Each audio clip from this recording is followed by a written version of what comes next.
বাজি আমার সোনা মানিক হোসেন পাক রাদিয়াল্লাহু তাআলা বেটা কুরবান করে দিলেন, ভাইপো কুরবানি করে দিলেন, চাচা কুরবান করে দিলেন, নিজের গর্দান নিজে কাটিয়ে দিলেন।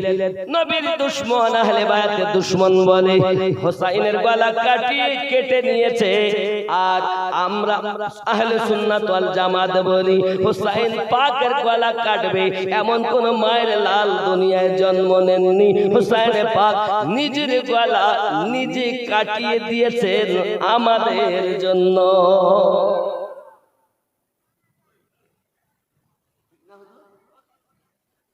অনেকেই বলে হোসেন কারবালায় পানি পাইনি কেন? হে যুবকেরা, হোসেন পাক যদি চাইতেন ফেরাত নদীর পানি ওই কারবালাতে চলে আসতেন। ইসমাইল নবীর গোয়ালের নিচে থেকে জমজম উদিত হয়েছে রে বাবা, ওই জমজম ইসমাইল নবীর কদমের নিচে থেকে উদিত। মা হাজেরা বলেছিলেন জম জম জম জম রুক রুক রুক রুক রুক রুকা হুয়া পানি তাকে জমজম বলে। যুবক, ইমাম হোসেন পাক যদি আঘাত করতেন কারবালাতে জমজম উদিত হয়ে যেত। খেয়াল করবেন বাবা, হুসাইন পাক আমাদের জন্য জীবন দিয়েছেন, খুব খেয়াল করুন বাবা। এই সোনা মানিকেরা, হুসাইন পাক আমাদের শিক্ষা দিয়ে গেছেন। আয় আমার নানুর উম্মতারেরা, জেনে রেখে দাও, খবরদার নামাজ যেন তোমরা ছেড়ে দিও না বাবা। হুসাইন পাকের উপরে যখন সীমারের মতো জালিম পাপী হীরার তলোয়ার খানা নিয়ে বুকের উপরে তলোয়ার চালাতে আরম্ভ করেছে গলাতে, ইমাম হোসেন পাক বলে জালিম উঠ, তুই আমার গলা কাটতে পারবি না, কারণ আমি শুনেছিলাম আমার বুকের উপরে একজন বসবে আর আমার গলাতে ছুরি চালাবে। জেনে নাও সীমার আমার নানু, তুমি যে জায়গাতে ছুরি চালাচ্ছ এখান থেকে 56 বছর আগে আমার নানু ওই জায়গাতে চুমা দিয়েছে। এই সীমার আমার গলা কাটিয়ে দিবি, কারণ ওই জায়গাতে আমার নানুর চুমা রয়েছে। ইসলাম है, इस्लाम तेरी बाप की जागीर नहीं, जो मन मानी चलाएगा, जो दिल में आएगा वो करेगा। ইসলামটাকে বুঝতে হবে আগে। আমরা মোল্লারা আপনাদের শেষ করে ফেলেছি, স্টেজে বসে সবাই বক্তাদের দোষ।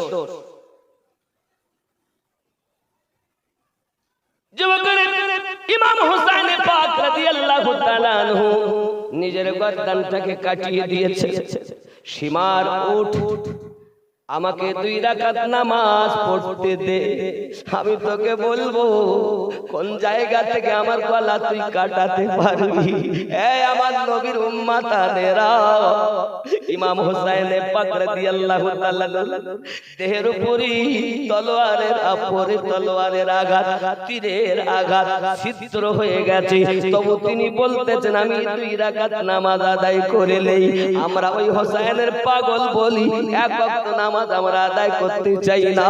কেমন করে কিয়ামতের দিন নবীর সামনে মুখ দেখাবো রে বাবা, কেমন করে দেখাবো?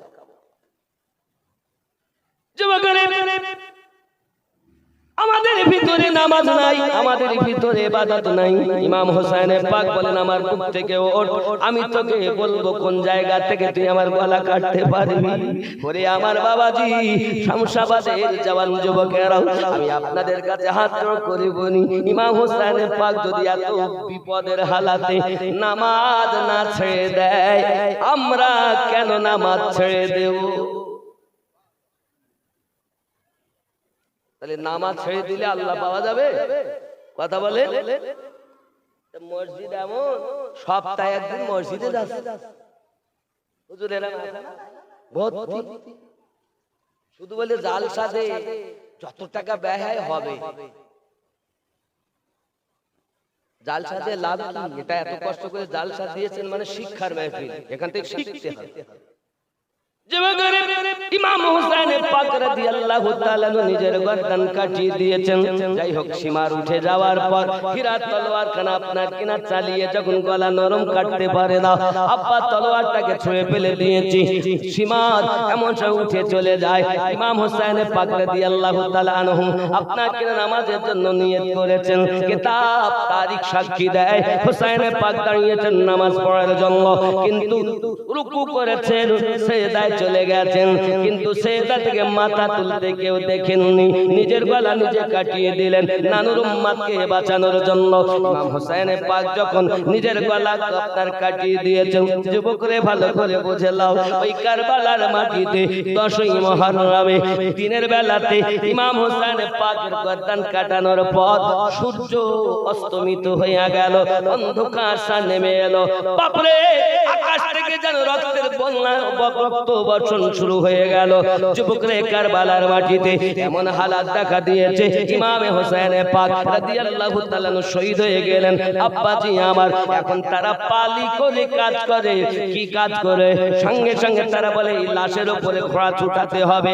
পালি করে তারা ঘোড়া ছুটিয়ে দেয়। কোথায় ইমাম হুসাইন পাকের হাত, কোথায় ইমাম হুসাইন পাকের আপনার কিনা বাহু, এমনি করে আপনার পড়ে রয়েছে, ছিন্ন বিচ্ছিন্ন করে দিয়েছে। বাবা, ওনার একটি মেয়ে, নাম তার হলো সাকিনা, ছোট্ট বয়সের মেয়ে। ওই মেয়েটা অন্ধকার থেকে ছুটে ময়দানের দিকে আগিয়ে যায়, আব্বু আব্বু করে কাঁদে। আব্বু গো, গত রাতে আপনার বুকে মাথা দিয়ে শুয়েছি, আজ তো আপনাকে আমি পাই না। আব্বু কোথায়, আব্বু কোথায়? এমন সমাজে এক জায়গায় পড়ে কান্না করতেছেন ইমাম হুসাইন পাকের কন্যা। হে যুবকেরা, ওইখানেতে একজন মহিলা, যার নাম হলো হযরতে যায়েনাব। যায়েনাব কে জানেন? যায়েনাব হলো হযরতে ফাতেমা রাদিয়াল্লাহু তাআলা আনহার কন্যা, আলী কারমাল ওয়াজহুল কারীমের বিটি, ইমাম হুসাইনের বোন। হযরতে যায়েনাব একটা ভাঙা তলোয়ার পেয়েছে, তলোয়ার কালা হাতে করে দিয়ে এমনি করে বলে, জালিমের দলেরা কি আছিস আয়, আমি আমার ভাইয়ের দেহের উপরে তোকে আর ঘোড়া ছুটাতে দেব না। বাবা, তারা পালিয়ে যায়। হঠাৎ ডুকরে কান্নার আওয়াজ পেয়েছেন। কান্নার আওয়াজটা যখন পেয়েছে, সঙ্গে সঙ্গে দেখে কে যেন কাঁদতেছে। আগিয়ে দেখে হযরত সাকিনা কাঁদতেছেন। সাকিনাকে কোলে তুলে নিয়েছে। মা তুমি কাঁদো কেন? মা তুমি কাঁদো কেন? ফুফু আম্মা, ও আমার ফুফু আম্মা, আমি আমার আব্বুকে যখন তাবুর ভিতরে পাইনি, আব্বু আব্বু করে কাঁদি। এইখান থেকে আমার আওয়াজ দিয়েছে, মা সাকিনা আয় এখানে, আমি তোর আব্বা হুসাইন কথা বলতেছি। যায়েনাব বলে, আমি তো নিজে দেখে চিনতে পারি না যেটা হুসাইন পাকের লাশ, তুমি কেমন করে চিনলে? বলে, আমি চিনেছি আওয়াজে, আমার আব্বা আমাকে এখান থেকে ডাক দিয়েছেন। বোঝা গেল যারা আল্লাহর রাস্তায় শহীদ হয় তারা মরে না, তারা জিন্দা। কোরআনে আল্লাহ পাক বলেছেন, বিসমিল্লাহির রহমানির রহিম, ওয়ালা তাহসাবান্নাল্লাযীনা কুতিলু ফি সাবিলিল্লাহি আমওয়াতান বাল আহইয়াউ ইনদা রাব্বিহিম ইউরযাকুন। যদি বলুন সুবহান। ইমাম হুসাইন পাক শহীদ হলেন কারবালার মাটিতে। অনেক ঘটনা, আমি কারবালার পুরো ঘটনা বলবো না, সংক্ষিপ্ত বুঝাবো। এবার তাবুতে আগুন ধরিয়ে দিয়েছে, তাবুতে আগুন ধরিয়ে দিয়েছে। ওই তাবুর মধ্যে একজন ছেলে আছে যার নাম ইমামে জয়নুল আবেদিন। কার ছেলে? হুসাইনের ছেলে। কার ছেলে? ইসলামটা কিভাবে আমাদের কাছে এসেছে দেখে নেন, কে সবাই আপনাকে বলবে না, ভালো করে শুনে নেন, শুনে নেন। ইসলাম বাপের দেওয়া ধর্ম না, আল্লাহর দেওয়া ধর্ম। এখন এই জয়নুল আবেদিনকে যদি পুড়িয়ে জ্বালিয়ে শেষ করে দেওয়া হয়, তাহলে তো আর পুরুষের মধ্যে কেউ বেঁচে থাকবে, নবীর বংশ শেষ। নাকি বলেন? কথা বলেন না কেন? ঠিক কিনা? এখন তাবুর মধ্যে আগুন ধরিয়ে দিয়েছেন। জয়নুল আবেদিন অসুস্থ ছিলেন, আর ওনাকে সব দায়িত্ব ইমাম হুসাইন পাক দিয়ে গিয়েছিলেন। আর বলে গিয়েছিলেন, বাবা তুমি এখান থেকে মদিনায় যাবে, সব আমার নানুকে খুলে বলবে, তোমাকে জিহাদের মাঠে যেতে হবে না, তুমি যদি শহীদ হও তাহলে এদেরকে কে দেখবে? জয়নুল আবেদিনকে সব দায়িত্ব দিয়েছিলেন, কিন্তু ইনি অসুস্থ ছিলেন, উঠে দাঁড়াবার ক্ষমতা এনার ছিল না। এখন আব্বা আমার তাবুতে আগুন ধরিয়ে দিয়েছে যাতে জয়নুল আবেদিন পুড়িয়ে যায়, গেলে নবীর বংশ শেষ। ইসলাম কারবালার পরে জিন্দা হয়েছে, কিভাবে হয়েছে সেটাই দেখো। যুবকরা আমার, ইমাম হোসেন পাক রাদিয়াল্লাহু তাআলার কলিজার টুকরা জয়নুল আবেদিনকে শেষ করার জন্য তাবুতে যখন আগুন ধরিয়ে দেওয়া হয়েছে, এমন সময় যায়নাব দেখেন পৃথিবীর সারা জমিনে কোথায় যাব কোথায় যাব, লাফ দিয়ে আপনার তাবুর ভিতরে প্রবেশ করেছেন। মহিলা হইয়াও শেরে খোদার রক্ত যার গায়, মা ফাতেমা জান্নাতি দুধ পান করে যিনি বড় হয়েছেন তিনি হযরতে যায়নাব সঙ্গে সঙ্গে লাফ দিয়ে ভিতরে প্রবেশ করেছেন। ভিতরে প্রবেশ করার পর কিছুক্ষণ পর নিজের ভাইয়ের দেহটাকে ভাইকে কাঁধে করে নিয়ে তাঁবুর বাইরে এসেছেন। জোরে বলুন সুবহানাল্লাহ। এইবার ইসলাম কিভাবে আসছে দেখো, এইবার ইসলাম আসবে, এর আগে না। ইমাম হোসেন পাক রাদিয়াল্লাহু তাআলা আনহু নিজে শহীদ হয়ে গেলেন। ওনার দেহ মোবারকা নিয়ে, মানে লাশ, মাথাতে বল্লভ ঢুকিয়েছে, মাথায় গলার মধ্যে এখানে বল্লভ ঢুকিয়ে ও চোখল দিয়ে চলে যাচ্ছে। ওই মাথা আল্লাহর কোরআন তেলাওয়াত করছে। কোরআন তেলাওয়াত শুনে গির্জা ঘরের পাদ্রী কলেমা পড়ে ঈমান এনেছে। দেখেন যাচ্ছেন হোসাইন তো কলেমা পড়াতে পড়াতে যাচ্ছেন। এবার ইসলাম আস্তে আস্তে বৃদ্ধি পাচ্ছে। জোরে বলুন সুবহানাল্লাহ। আমি বোঝাতে চাচ্ছি হোসাইন পাক কাটা মাথা নিয়ে যদি ইসলাম ধর্মে থেকে কোরআন না ভুলে, তাহলে আমরা সেই হোসাইনের পাগল হয়ে আল্লাহর কোরআন ভুললে কেমন করে হবে? কথা বলে, কাটা মাথা কোরআন তেলাওয়াত করছে। জোরে বলুন সুবহানাল্লাহ। তাহলে আমাদেরকে আল্লাহর কোরআন তেলাওয়াত ছাড়লে হবে না। জোরে বলুন সুবহানাল্লাহ। আব্বাজি আমার সোনা মানিকেরা, শুধু এতটুকুই নয়, এমনি করে আপনার কিনা গিয়ে গেলেন, আস্তে আস্তে ইসলাম আপনার প্রচার প্রসার শুরু হয়েছে। আমার নবী জবান মোবারকায় বলেছিলেন আমার পরে 12টা ইমাম হবে। কয়টা ইমাম হবে? 12টা ইমাম হবে। আল্লাহর হাবিব বললেন 1 নাম্বার ইমাম আলী, 2 নাম্বার হলো যায় আপনার ইমাম হাসান, 3 নাম্বার ইমাম হোসাইন, 4 নাম্বার হযরত জয়নুল আবেদিন, 5 নাম্বার ইমাম মুহাম্মদ বাকের, 6 নাম্বার ইমাম জাফর সাদিক, 7 নাম্বার ইমাম মুহাম্মদ কাসিম, আপনার 8 নাম্বার ইমাম আলী রাজা, হে বাবা 9 নাম্বার ইমাম তাকি আলী, 10 নাম্বার ইমাম নাকি আলী, 11 নাম্বার ইমাম হাসান আসকানি, 12 নাম্বার ইমাম মেহেদী। জোরে বলুন নারে তাকবীর, নারে রিসালাত। এখন দুনিয়ায় যত মানুষ থাকবে এই 12 ইমামের অন্তর্গত হবে। জোরে বলুন।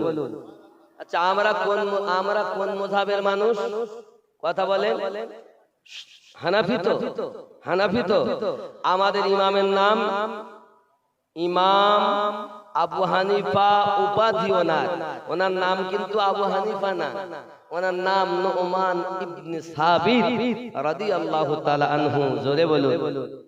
এই ইমাম নুমান বিন সাবিতের পীর কে ছিল জানেন? ছোট্ট করে বলি, ওনার বয়স হলো 68 বছর।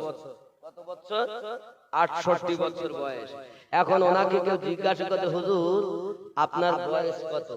উনি বলছেন আমার বয়স 2 বছর। সবাই বলছে হ্যাঁ গো, আপনি এত বড় ইমাম হয়ে মিথ্যা কথা বলছেন? হ্যাঁ, এত বড় ইমাম হয়ে মিথ্যা কথা বলছেন? আব্বাজি আমার ইনি বলছেন না মিথ্যা বলিনি, তবে সত্য এটাই যে আমি নোমান বিন সাবিতের 66 বছর বেকার চলে গেছে, 2 বছর ইমাম জাফর সাদিকের গোলামি করে এই 2 বছর আমি সঠিক জীবন পেয়েছি। ইমাম জাফর সাদিক কে জানেন? ইমাম জাফর সাদিকের আব্বা ইমাম বাকার, ইমাম মুহাম্মদ বাকিরের আব্বা ইমাম জয়নুল আবেদিন, ইমাম জয়নুল আবেদিনের আব্বা ইমাম হোসাইন, ইমাম হোসাইনের আব্বা ইমাম আলী। জোরে বলুন। আগে ইসলামটাকে বুঝতে হবে, হই হই করলে হবে। আব্বা আমার, তাহলে ইমাম আজম বলেন আমি যদি ইমাম জাফর সাদিকের কাছে গোলামি না করতাম তাহলে আমি ধ্বংস হয়ে যেতাম। তাহলে আমরা যে হানাফি, তাহলে উনি যদি ইমামের গোলামি করে বায়াত গ্রহণ করে ইসলামের ভিতরে দীক্ষা নিয়ে কাজ করে, তাহলে আমরা যদি হানাফি দাবি করি তাহলে আমাদেরকে বায়াত করতে হবে কিনা বলুন? কথা বলেন না কেন? বায়াত করতে হবে কি? যদি বলেন হুজুর আপনাকে কোরআন শরীফ থেকে দলিল দিতে হবে যে বায়াত করতে হবে, সঠিক ইসলাম বলছি, কে কি বলবে আমি জানি না। শুনে লাও, কোরআন শরীফ সূরা আল কাহাফ আয়াত নাম্বার 17 আল্লাহ পাক জানিয়েছেন বিসমিল্লাহির রহমানির রহিম মান ইয়াহদিল্লাহু ফাহুয়াল মুহতাদি। আমি আল্লাহ যাদের হেদায়েত দান করি তারা হেদায়েত প্রাপ্ত হয়। ওয়া মাই ইউদলিল, আমি আল্লাহ যাদের পথভ্রষ্ট করি ফালান তাজিদা লাহু ওয়ালিয়াম মুরশিদা, পথ প্রদর্শক আউলিয়াকে মুর্শিদ রূপে পাবে না। তাহলে আল্লাহ যাদের হেদায়েত দেয় তারাই মুর্শিদ পায়, এটাই কোরআনের ফয়সালা। জোরে বলুন। কোন সূরায়? সূরা আল কাহাফে আয়াত নাম্বার 17। তাহলে আল্লাহ পাক বলেছেন আমি যাদের হেদায়েত দেই তারা হেদায়েত পায়, আর আমি আল্লাহ যাদের পথভ্রষ্ট করি পথ প্রদর্শক আউলিয়াকে মুর্শিদ রূপে পাবে না। তাহলে মুর্শিদ পেল যারা হেদায়েত প্রাপ্ত তারা, এটা আল্লাহর বাণী। জোরে বলো। আব্বা আমার, এই মুর্শিদের জায়গায় গেলে আবার অনেক কথা। জগৎ আবার দেখুন, এ ভূমণ্ড ভরেছে ভণ্ড পীরে রে, এ ভূমণ্ড ভরেছে ভণ্ড পীরে। আছে না নাই? নবীজি মুখের বাণী আসিলে ঘর কলি, ঘরে ঘরে দেখা দিবে সহশত অলি। নবীর কথা গেছে ফলি দেখি ধীরে ধীরে রে, ভূমণ্ড ভরেছে ভণ্ড পীরে রে, ভূমণ্ড ভরেছে ভণ্ড পীরে। কি ভাই আপনাদের মতো আলেম তো আমার পাশে দরকার, হলি তো আমার বলতে ভালো লাগে। সুবহানাল্লাহ।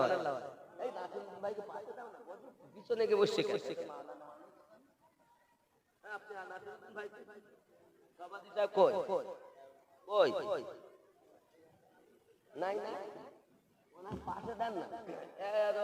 আমাদের সভাপতি সাহেব সামনে থাকে, পাশে থাকেন। আচ্ছা আমি কি আমি গল্প করছি? আমি গল্প করেছি? কোরআন হাদিসের কথা বলেছি। এখন বোঝা আপন আপন পাশে আসে, লাভ আছে। আলেম ওলামা থাকলে ওয়াজ নসিহত করতে ভালো লাগে। আমার যদি ভুল হয় তো বলি দিলে আমি সংশোধন করলাম, ঠিক কি না বলেন? কিন্তু সমাজের মানুষকে সঠিক পথ আমাদের দিতেই হবে। জোরে বলেন। নিজের মন গড়া পথ আমরা দেব, ঠিক রাজি আছেন কিনা বলেন যুবক? এখন এইখানে যে বলেছিলাম সিরাতাল্লাযীনা আন'আমতা আলাইহিম,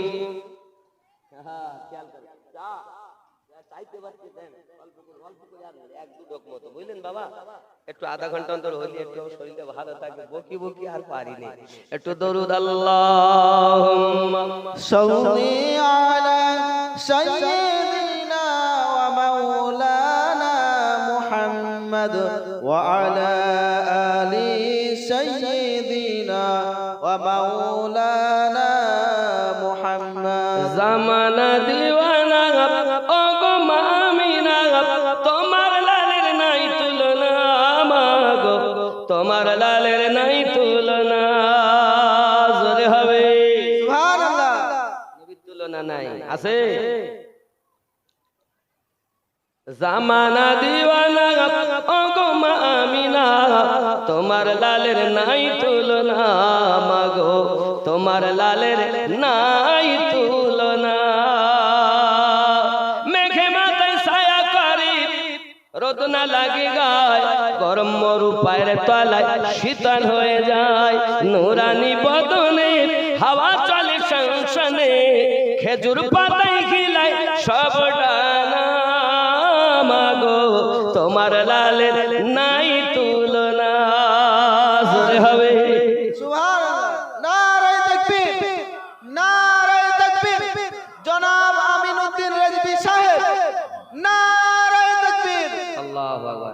পাশাপাশি নারী রিসালাত বলা উচিত, নবী ছাড়া তো আল্লাহই পাবো না, ঠিক কি না বলে? নারী রিসালাত ইয়া রাসূলুল্লাহ, আরো জোরে নারী রিসালাত ইয়া রাসূলুল্লাহ। কারণ কোরআনে আছে, কুল বলে দে, কি বলবো? হু আল্লাহু আহাদ, তিনি আল্লাহ এক। হুয়া তিনি, এই তিনি আল্লাহ, ইনি রাসূলুল্লাহ। এই ইনি পেলে এনার মাধ্যমে এনার বলাতে তিনি পাবো, তিনি আল্লাহ, ইনি রাসূলুল্লাহ। ইনি কেমন? ইনি অমন যার উপরে স্বয়ং আল্লাহ দরুদ পড়তে আছেন। সুবহানাল্লাহ। একদিন এমন হবে যে আল্লাহওয়ালা কেউ থাকবে না, কিন্তু আমার নবীর দরুদ বন্ধ থাকবে না। কে করবে? আল্লাহ স্বয়ং করবেন, কারণ আল্লাহ ইবাদত থেকে পাক, কিন্তু মুহাব্বত করেন আমার নবীকে। সুবহানাল্লাহ। কথা বুঝতেছেন আব্বা আমার? এখন আমরা নামাজে বলেছি সিরাতাল্লাযীনা আন'আমতা আলাইহিম, তাদের পথে যাদেরকে তুমি পুরস্কৃত করেছো।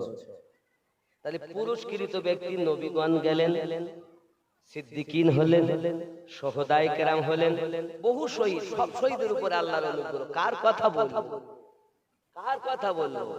তারা কি ছিলেন? আল্লাহ আল্লাহ আল্লাহ। কোন একটা কথা বলি শোনেন। ফারুক আজম রাদিয়াল্লাহু তাআলা ছেলের নাম ছিল আব্দুল্লাহ। কি নাম? আব্দুল্লাহ। সব থেকে বড় কারি ছিলেন তৎকালীন যুগে, বহুত বড় কারি তিনি। তো একদিন ইমাম হোসেনের সঙ্গে বন্ধুত্ব, দুজন ঘুরতেছেন। এখন উনি ভালো খেজুর খাচ্ছেন আর খারাপ টেনাকে দিচ্ছেন। এমন সময় গোলামের ছেলে, গোলাম আমাকে খারাপটা দিচ্ছিস, ভালো তুই খাচ্ছিস। কি? আমি গোলামের ছেলে, চাকরের ছেলে চাকর, আমার বাপ খলিফা, আমার বাপ খলিফা, আর আমাকে চাকর বললে তোমার বিচার হবে কাজ। তারপরে আর কোনো কথা। এখন সকালবেলা দরবারে গিয়েছেন, আব্বার কাছে নালিশ। আব্বা বলেন ঠিক আছে ডাকো। ইমাম হোসেনকে ডাকা হয়। ইমাম হোসেন বলেন আপনি কি বলেছেন? ওমর ফারুক জিজ্ঞাসা করছেন যে গোলামের বেটা গোলাম আমার বেটাকে? জি হ্যাঁ, আমি 100 বার বলবো। মানে আমার নানু মুহাম্মদ সাল্লাল্লাহু আলাইহি ওয়াসাল্লামের গোলাম হযরত ওমর রাদিয়াল্লাহু তাআলা আনহু, আর ওমরের বেটা আব্দুল্লাহ গোলামের বেটা গোলাম। আব্দুল্লাহ মনে করছেন এইবার হবে এর বিচার, মারতেই আর হবে, কারণ অর্ধ পৃথিবীর খলিফা। আমাদের এখানকার মতো বিচারক না বাবা। আমাদের যদি শামসাবাদের হিসাব করা যায়, যার বগলে এতটা ইট ও আর একজনের বিচার করে, ও বলে তোর বগলে ইট দেখা যাচ্ছে না না। আর নরেন্দ্র মোদীর কথা তো বলবেন না, দেখবেন খুব অতি শীঘ্র আল্লাহর গজবের উপরে পতিত হবে। বলুন না ইনশাআল্লাহ। অর্ধ পৃথিবীর খলিফা আমিরুল মুমিনিন, আর কোথায় ভারত সামান্য ছোট একটা দেশের খলিফাই বলছে আমি সব দিয়ে নেব পারে।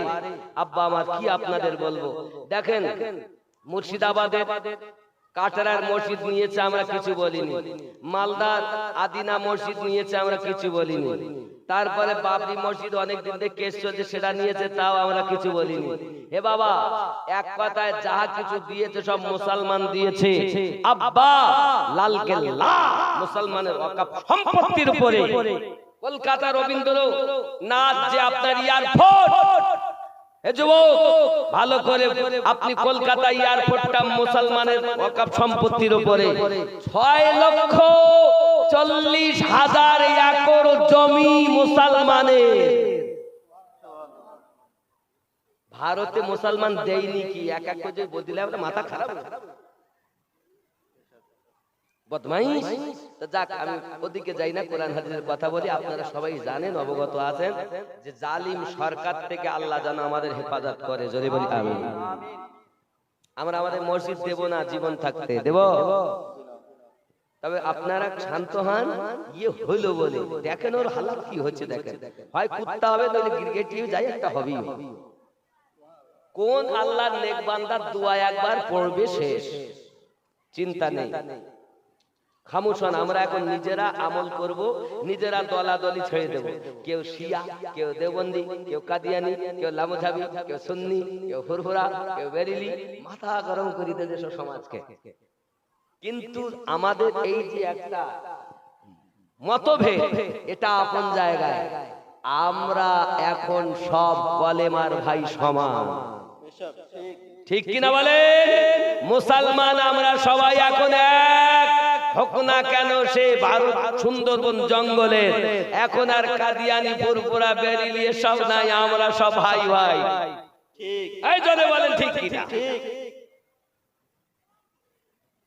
তবে আমি কেন বুঝাচ্ছি, আমরা এই যে আপনাদের হ্যান্ডবিলটা ছাপিয়েছেন, আমার বড়ই খুব ভালো লাগছে। তা বাবা, আমার বাবাদেরকে একটা সঠিক পথ দেওয়া দরকার, কি বলেন হুজুর? এই জন্য বলছি।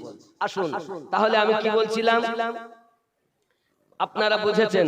পৃথিবীর জমিনে আমরা বলেছি সিরাতাল্লাযীনা আন'আমতা আলাইহিম, আল্লাহ নিয়ামত প্রাপ্ত ব্যক্তিদের দল। তাহলে নবী, সিদ্দিক, শুহাদা কেউ নেই।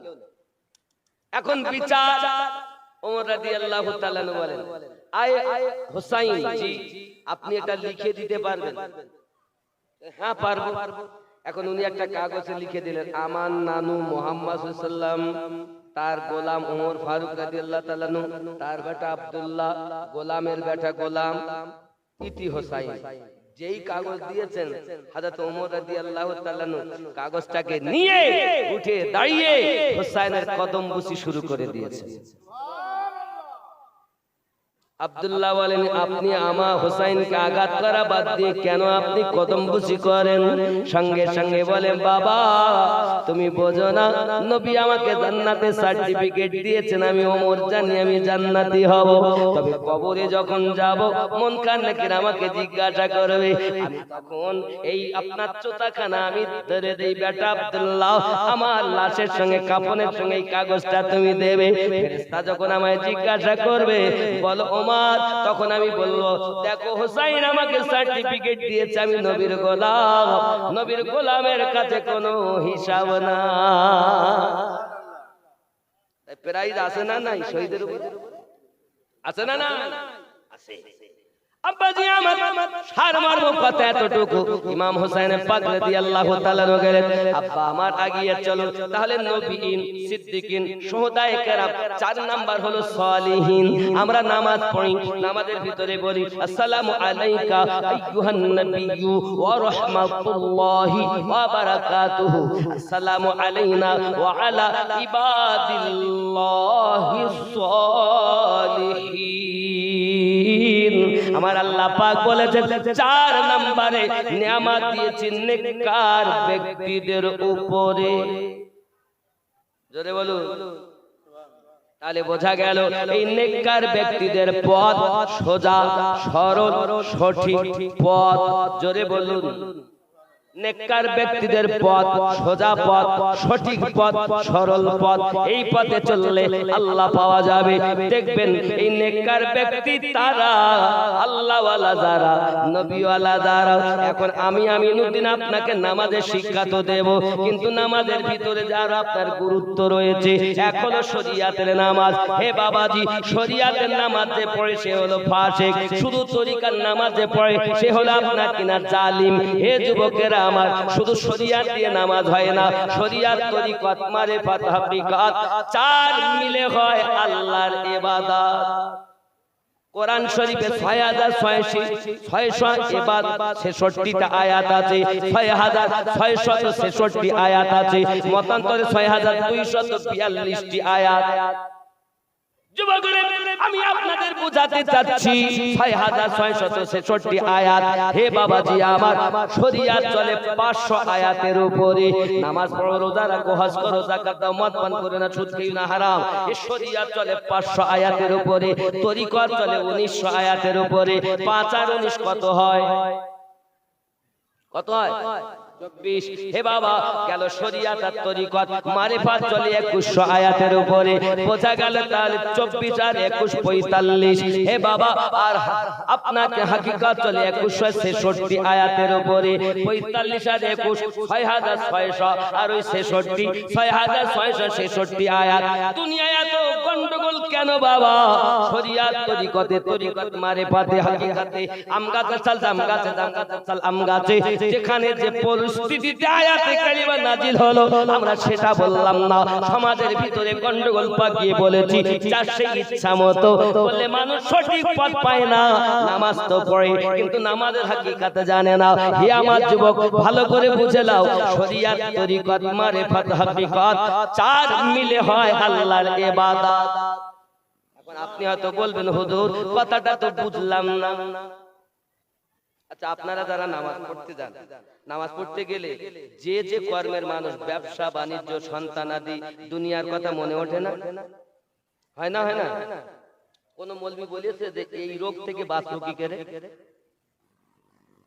কোরআন শরীফ আল্লাহ পাক বলেছেন মিন শাররিল ওয়াসওয়াসিল খান্নাস শয়তান তাকে ওয়াসওয়াসা দেয় তাই এরা অবস্থা হয় বাঁচবো কি করে মাথা ব্যথা হলে ডাক্তার আছে পেটে ব্যথা হলে ডাক্তার আছে জ্বর আমাশা সর্দি হলে ডাক্তার রয়েছে পেটে বাচ্চা গেলে অপারেশন করতেও তারও ডাক্তার রয়েছে বাবা নার্ভের দোষ হয়েছে তারও ডাক্তার রয়েছে বাবা কেউ যদি আপনার সুদ খায় মদ খায় মিথ্যা কথা বলে হারাম পথে চলে তারও জন্য ডাক্তার রয়েছে বাবা এইরকম শরীয়তের খেলাফ কাজ যারা করে তাদের জন্য ডাক্তার হলো উলামায়ে শরিয়াত উলামায়ে শরিয়াতের কাছ থেকে যদি ঔষধ নেওয়া হয় সেই মতো যদি কাজ করা যায় তাহলে তোমার শরিয়াতের রোগ ভালো হবে ঠিক না বলে আমি ভুল বলতেন না বাবাজি আপনার ভিতরে জ্বর আমাশা সর্দি বিভিন্ন রোগ হয়েছে ডক্টরের কাছে যাবেন দাওয়া নেবেন খাবেন আল্লাহ পাক ওই দাওয়ার ওসিলাতে রোগ ভালো করে দিবেন ঠিক না যদি মনে করেন এই যে মাথা ব্যথার ওষুধ আমি যদি ওষুধ না খাই তাহলে আমার মাথা ব্যথা ভালো হবে না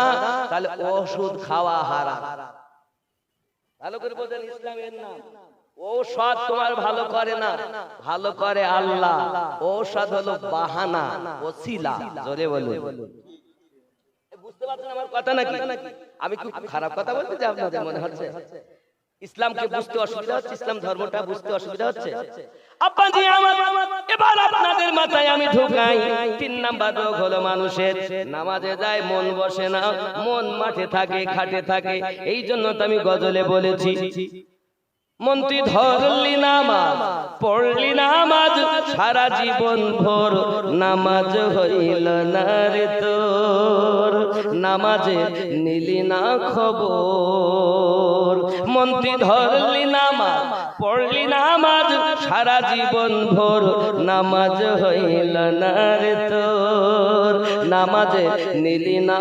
খবর মসজিদেতে আযান দিলে সবার আগে যাও মসজিদ থেকে বাইরে এসে সুদের টাকা খাও নামাজ হইল না রে তোর নামাজের নিলি না খবর আছে না নাই এ দাড়ি টুপি হাব্বা জুব্বা সবই তোমার সাদা পায়জামা পাঞ্জাবি টুপি সবই তোমার সাদা মনের ভিতর তিল পরিমাণ থাকলে তোমার কাদা নামাজ হইল না রে তোর নামাজে নিলি না খবর মন তুই ধরলি নামাজ পড়লি নামাজ সারা জীবন ভোর নামাজ হইল না রে তোর নামাজে গেছে আর কারে মারবো কারে ধরবো তারে খাবো এখানে আমার নাসিরুদ্দিন ভাইয়ের সঙ্গে আমার গন্ডগোল এখন খোদা আমি নামাজ পড়তে গেছি আগে উনি পরে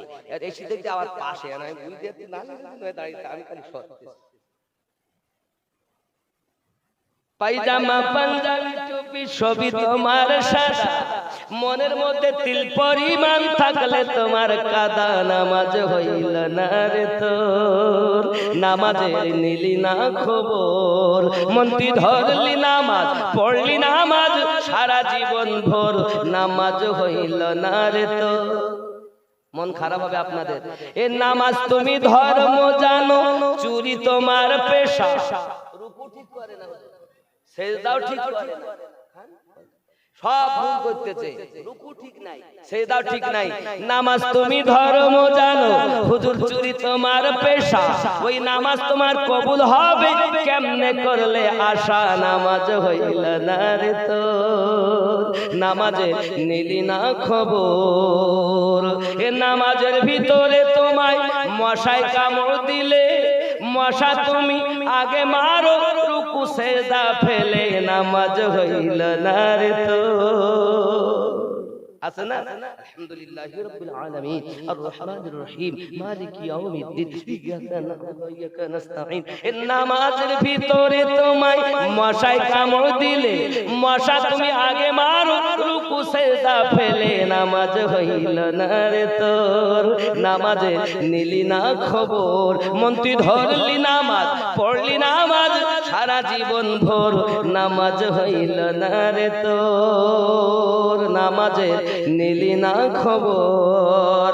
আল্লাহুম্মা সাল্লি আলা সাইয়্যিদিনা ওয়া মাওলানা মুহাম্মদ ওয়া আলা আলি সাইয়্যিদিনা মাওলানা মুহাম্মদ। বন্ধুরে নামাজ হবে না কেন?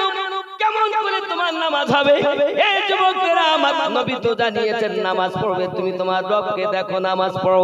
যদি এত আমল না থাকে, তোমার রব তোমাকে দেখতেছে, সেই হিসাবে তুমি নামাজ আদায় করো। তোমার তো তেমন নামাজ আদায় হচ্ছে না, এখন তোমার নামাজ হবে কেমন করে? যুবক আমার, সঠিক ইসলামটা আপনি বুঝে যান। এই নামাজের ভিতরেই তো আপনি বলেছেন সিরাতাল লাযিনা আন'আমতা আলাইহিম, আল্লাহ তাদের প্রতি আমাদের চালিত করো যাদেরকে তুমি পুরস্কৃত করেছ।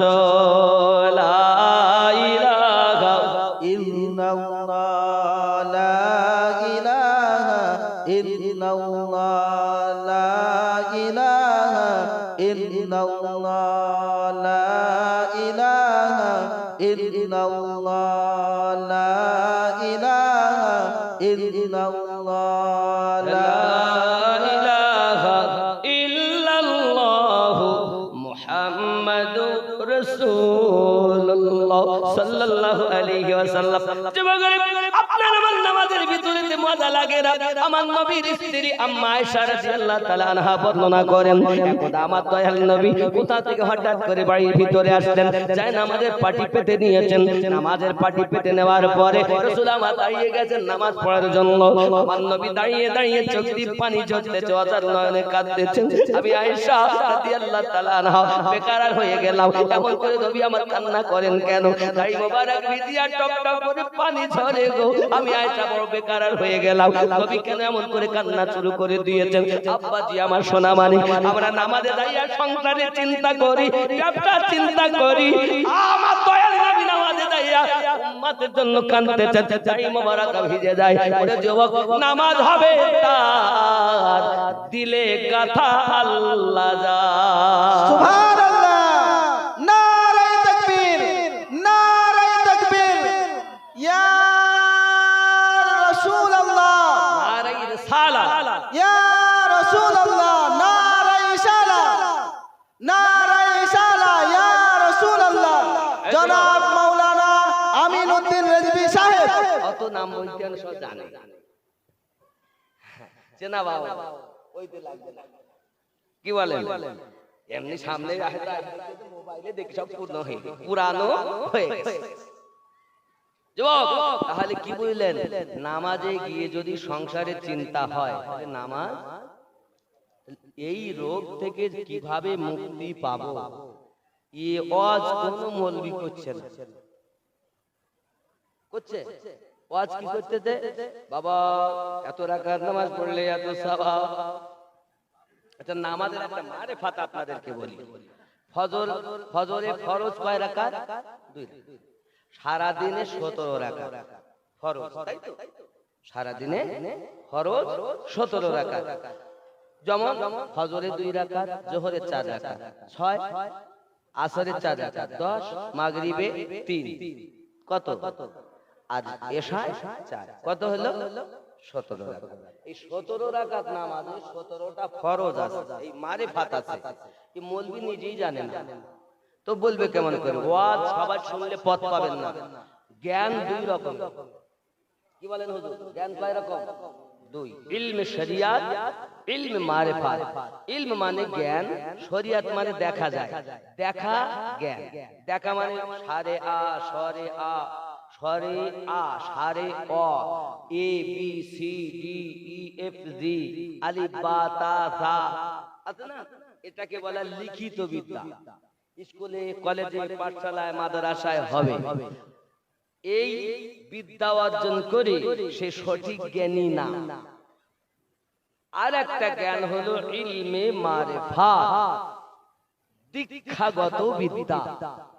দীক্ষা কামেল ব্যক্তির কাছে নিজেকে বিক্রি করে তার দেওয়া সবক অনুযায়ী নিজেকে পরিবর্তন করে আল্লাহর ইবাদত করলে ওই ব্যক্তি হবে সঠিক জ্ঞানী। জোরে বলুন কথা বুঝতে পেরেছেন?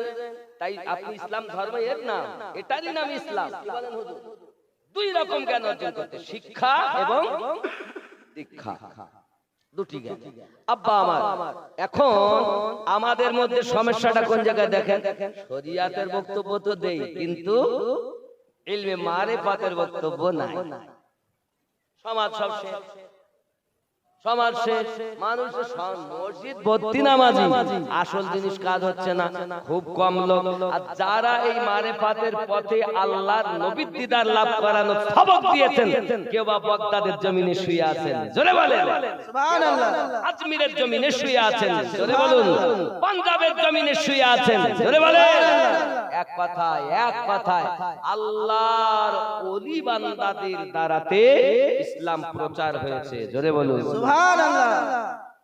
এখন আপনি এত বলেন হুজুর ওলি কাছে যাওয়া যাবে না, যেমন দেখবেন কিছু দুশমনেরা আপনাদেরকে বলবে আল্লাহ পাক ওলি আবার দুই রকমের।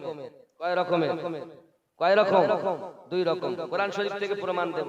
কোরআন শরীফের 7 নাম্বার সূরা, সূরাটির নাম সূরা আল আরাফ, আয়াত নাম্বার 3। আল্লাহ পাক ওখানে বলেছেন, কত সুন্দর করে দেখেন কি বলেছে, দেখেন আমি আপনাকে দেখাই। 3 নাম্বার আয়াত, বিসমিল্লাহির রহমানির রহিম। ভুল বললে বলবেন, ইত্তাবিউ মা উনজিলা ইলাইকুম মির রাব্বিকুম ওয়া লা তাত্তাবিউ মিন দুনিহি আউলিয়া কলিলাম মা তাযাক্কারুন। কি বলছেন মানে দেখেন, इस चीज का इत्तेबा करो, ये माने আমি করিনি, এটা তাফসীরে দুররে মানসুরের মানে। চলেন যদি আপনি ইমাম জালালউদ্দিন সিউতি রাহমাতুল্লাহ আলাইহি লিখিত তাফসীরে দুররে মানসুর, যিনি আমার নবীকে 75 বার দেখেছেন, সুবহানাল্লাহ সুবহানাল্লাহ, ওনার মানে বলছে, আমি আমার মানে করিনি, ওনার মানে इस चीज का इत्तेबा करो, এই জিনিসের তোমরা पैरवी करो जो तुम्हारे रब की जानिब से तुम्हारी तरफ उतारी गई, যেটা আল্লাহর পক্ষ থেকে তোমাদের কাছে পৌঁছিয়েছে বা অবতীর্ণ হয়েছে, उसको छोड़कर ताके बाद दिए दूसरे रफीकों का इत्तेबा ना करो। और ताके बाद दिए दूसरे रफीकों, रफीको बोलते बंधुगण, बंधुगण अरबीते हलो आउलिया, ओली एक वचन, आउलिया बहु वचन। নাকি বলেন হুজুর? কথা বুঝতেছেন নাকি? আউলিয়া বহু বচন, ওলি এক বচন। ওলি মানে বন্ধু, আউলিয়া মানে বন্ধুগণ। জোরে বলুন ঠিক না? মানে ভুল বলছে না কেন? এটাই। এখন আল্লাহ পাক আর তুমকো নসিহত হাসিল করতে हो, তুমি তোমরা আমি আল্লাহর নসিহত কম গ্রহণ করো।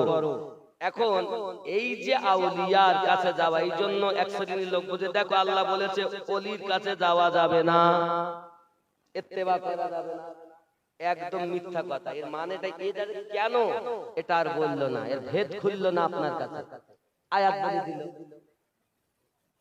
তাই যদি না হতো বড় আল্লাহ ওয়ালারা কখনোই আল্লাহ পেতেন না, নবী পেতেন না। আমার জওয়ান যুবক সোনামানিকেরা খুব ভালো করে বুঝুন। 2 নাম্বার আমি ওলি বুঝাই আপনাকে। 10 নাম্বার সূরা, সূরাটির নাম সূরা ইউনূস, আয়াত নাম্বার 62। আল্লাহ পাক বলেন, বিসমিল্লাহির রহমানির রহিম, আলা ইন্না আউলিয়া আল্লাহি লা খাউফুন আলাইহিম ওয়া লা হুম ইয়াহজানুন। এখন এখানেও আউলিয়া ওখানেও আউলিয়া, এখন দুটো আউলিয়ার ভিতরে পার্থক্য কি আমি আপনাদেরকে বোঝাচ্ছি বাবা, জেনে রাখবেন। দেখেন 3 নাম্বার আয়াত 7 নাম্বার সূরা, এখানে আউলিয়া শব্দের পরে আল্লাহ শব্দ নাই, আমি পড়ছি আপনারা দেখুন। বিসমিল্লাহির রহমানির রহিম। মিন দুনিহি আউলিয়া কলিলাম মা তাযাক্কারুন। আউলিয়া শব্দের পরে আল্লাহ শব্দ আছে? আপনারা আবার পড়ছি, শোনেন ভালো করে আর বলবেন। মিন দুনিহি আউলিয়া কলিলাম মা তাযাক্কারুন। আউলিয়া শব্দ আছে? আউলিয়া শব্দের পরে আল্লাহ শব্দ আছে? আল্লাহ শব্দ নাই। 62 নাম্বার আয়াত 10 নাম্বার সূরা, সূরাটির নাম সূরা ইউনূস। আল্লাহ পাক বলেন আলা ইন্না আউলিয়া আল্লাহ। সুবহানাল্লাহ, সুবহানাল্লাহ, সুবহানাল্লাহ। এ হলো আল্লাহর বন্ধু আর ওটা হলো শয়তানের বন্ধু। মিন দুনিহি আউলিয়া, দুনিয়ার বন্ধু। দুনিয়ার বন্ধু যে হবে তার ইত্তেবা করো না, কিন্তু আল্লাহর বন্ধুদের কোনো ভয় থাকবে না। আল্লাহ পাক অপর জায়গায় বলেছেন ওয়াকুনু মা'আস সাদিকিন। আয় আল্লাহ, আমার তোমরা সত্যবাদীদের সঙ্গ গ্রহণ করো। নামাজে আমরা বলেছি সিরাতাল্লাযীনা আন'আমতা আলাইহিম, আমরা নামাজে যেটা বলি বাইরে এসে যদি চলি এই হলো সঠিক মুসলমান। আর নামাজে বলে এক, বাইরে এসে করে এক, এ হলো মুনাফিকি মানুষ। এই কথা বুঝতে পারছেন নাকি? আমার কথা বুঝতে পারছেন? একটু গুরুত্বপূর্ণ বক্তব্য দিছি তো হয়তো সবার ভালো লাগতেছে না। জীবনী খুব ভালো, দলিলের বক্তব্য, হিকমতওয়ালা বক্তব্য। যুবকরা, পৃথিবীর সরজমিনে আমাদেরকে বুঝতে হবে তাহলে ইসলাম হলো এমন শান্তিময় ধর্ম, হলো এমন যে নামাজে যায় আল্লাহ পাকের দিদার লাভ করে। হে আমার জওয়ান যুবকেরা, শুধু এতটুকুই আপনাদের মাথার ভিতরে আপনি ঢুকিয়ে নেন, নামাজ হবে তার, আল্লাহ ও নবীর গোলাম হলো যারা, প্রকৃত জান্নাতি মানুষ হলো তারা। সুবহানাল্লাহ। নাকি? এখন আমাদের ঠিক করতে হবে আমরা নামাজটা কিভাবে পড়বো। এই রোগের ঔষধ দেবে আল্লাহর ওলি। এখন আমি একজন মানুষ, আমি কি মানুষ? আমি মানুষ না গরু? বলে মানুষ তো নাকি? মানুষ তো, গরু না তো, আমি কুত্তাও না, আমি মানুষ তো। হ্যাঁ, কেমন মানুষ একটুখানি কোরআন শরীফ থেকে বলি। কোরআন শরীফের 7 নাম্বার সূরা, সূরাটির নাম সূরা আল আরাফ, আয়াত নাম্বার 178 ও 79। কিরকম মানুষ বলবো নাকি? আমি আজকে কোরআন হাদিসের বাইরে আমি কিছু বলিছি এত সময় ধরে? 2 ঘন্টা হতে যাচ্ছে, এবার বলো কালেকশন হবে। জোরে বলুন সুবহানাল্লাহ।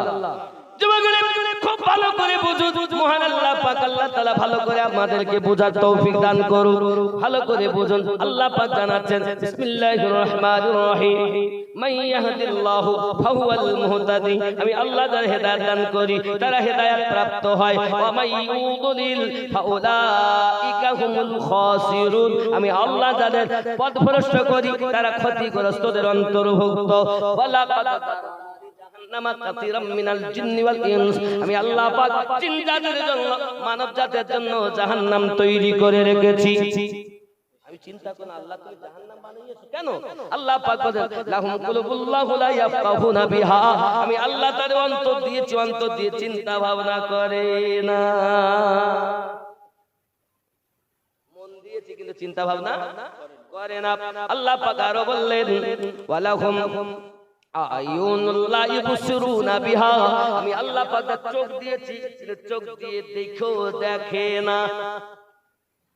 আল্লাহ পাক আরো বললেন ওয়ালাহুম আযানুল্লাহ ইয়াসমাউনা বিহা। আমি আল্লাহ পাক তাদের কর্ণ দিয়েছি কিন্তু শোনে না। কথা বুঝতেছেন? আমি বলি না, আল্লাহ বলেছেন। আরো কি বললেন? উলাইকা কাল আনআম, তারাই হলো চতুষ্পদ জন্তু। তারা কি এখন আমি আমাকে দিয়ে বলি আমি কুত্তা, আমি গরু, আমি ঘোড়া, আমি কি? ভালো করে আল্লাহ পাক বলছেন উলাইকা কাল আনআম, তারা চতুষ্পদ জীব। আচ্ছা আমাকে যদি কেউ বলে সিংহের বাচ্চা, তা সবাই বলে সিংহ, আর যদি বলে কুত্তার বাচ্চা তো মন খারাপ হয়ে গেল। আচ্ছা সিংহের ঠ্যাং কয়টা? কুত্তা, আল্লাহ তো বলেছেন চতুষ্পদ জন্তু, হতেও পারে কুত্তা, হতেও পারে ছাগল, হতেও পারে গরু, হতেও পারে বাঘ, হতেও পারে সিংহ। আল্লাহ বলেছেন উলাইকা কাল আনআম, তারা চতুষ্পদ জন্তু। আল্লাহ যদি আমাদেরকে কুত্তা বলেও রাখতেন, এই পর্যন্ত রেখে শান্ত হতেন, তাও নাই বলতাম যে আমি কুত্তা, আমি কুকুর, আমি ছাগল, আমি ভেড়া, আমি ঘোড়া বলতে পারতাম। আল্লাহ পাক বলেন না, ওখানেও শেষ না, বাল হুম আদাল, তার থেকেও নিকৃষ্ট। কারা মন দিয়েছে, মন দিয়ে চিন্তা ভাবনা করে না, চোখ দিয়েছে দেখেও দেখে না, কান দিয়েছে শুনেও শোনে না, তারাই হলো চতুষ্পদ জন্তু। তাহলে আমাকে বলেছেন আমিনউদ্দিন, আমাকে চিনেছেন কি বলে? আমিনউদ্দিন। এ দুটি হাত, দুটি চোখ, দুটি কান, মাথা, ঠোঁট, দাঁত, জিভ, আলজিভ, গোয়ালা, বুক, পেট, পিঠ, আপনার টাং, আমিনউদ্দিন কই? এরপর কেটি যদি ফেলো, এটা হলো কলজি, এটা হলো ফেফড়া, এটা হলো দিল, এটা নাড়ি, এটা ভুঁড়ি, তা আমিনউদ্দিন কই? এই ভালো করে বোঝেন আমার কথা, খুব মূল্যবান বক্তব্য, বোঝার লোক এখন কম, শরিয়াতের লোক পাই, হাকিকাতে মানুষ পাই কম। আজকে আমার যেন কি মনে হলো আপনাদের গ্রামটা এসে, যে আমি আজ একটু শরিয়াত মারিফাত হাকিকাতের বক্তব্য রাখি, মানুষ যেন আল্লাহ আল্লাহ রাসূলের সঠিক জিনিসটা বোঝে। ওয়াজ জীবনী তো বহু শুনছেন, নেট খুললেই অবাক, যা চান তাই পাবেন, কিন্তু এই যে কথা আমি বলছি এগুলো সব জায়গায় পাবেন না। ভালো করে শুনেন, ভালো করে শুনে নেন আব্বা আমার। তাহলে আমরা আল্লাহ পাক, আল্লাহ তাআলা আমাদেরকে মানুষ সৃষ্টি করেছেন, আমরা মানুষ। আমি আমিনউদ্দিন, নাম জানেন আমিনউদ্দিন, তা আমিনউদ্দিন কই? আল্লাহ আমাদের সৃষ্টি করেছেন শ্রেষ্ঠ জীব। আল্লাহ বলেন ওমা খালাকতুল জিন্না ওয়াল ইনসা ইল্লা লিয়াবুদুন, মানব ও জিন জাতিকে সর্বশ্রেষ্ঠ করে আমার ইবাদতের জন্য সৃষ্টি করেছি। ইবাদত শুধু নামাজ পড়া, রোজা রাখা না, রাস্তায় ভালো নিয়তে সরিয়ে একটা পাথর সরিয়ে দেওয়া ইবাদত। আল্লাহ বলেন ফাদখুলি ফি ইবাদি ওয়াদখুলি জান্নাতি, জোরে বলুন সুবহানাল্লাহ। আমার জওয়ান যুবক সোনা মানিকেরা ভালো করে ব্রেনের ভিতরে নেন। এখন আমাদেরকে 10টা জিনিস দিয়ে আল্লাহ সৃষ্টি করেছেন। কয়টা? কয়টা? 10টা। আব্বা আমার আগুন, পানি, মাটি, বাতাস, নাফসে আম্মারা, এই হলো আলামে খলক থেকে আল্লাহ নিয়েছেন। এই 5টি জিনিস আলামে খলক, আর 5টি হলো কলব, রূহ, সির, খফি, আকফা, এই 5টি হলো আলামে আরা। হে যুবকেরা আমার, এখন কলব বাম স্তনে 2 আঙ্গুল নিচে, রূহ ডান স্তনে 2 আঙ্গুল নিচে, 2 স্তনের মিডলে হলো আপনার লতিফায়ে সির, কপালে হলো খফি, মাথার তালু হল আকফা, কলব, রূহ, সির, খফি, আকফা, এই 5টি লতিফা চিন্তা যে করবে ওই ব্যক্তি জান্নাতি হবে। অন্তরের রোগ আছে 14টা, কলবের রোগ কটা? কলবের রোগ কটা? 14টা। শুনে নাও, শুনে নাও, প্রত্যেকটা আল্লাহর কোরআন থেকে আপনাদেরকে আমি বলবো, প্রত্যেকটা। এই কলবের রোগের ঔষধ এখন কোনো মৌলভিও দেয় না, আর আমরা পাইও না। কারণ কি? আমরা নিজেরাও শেষ, মানুষও আমাদের কাছ থেকে শেষ।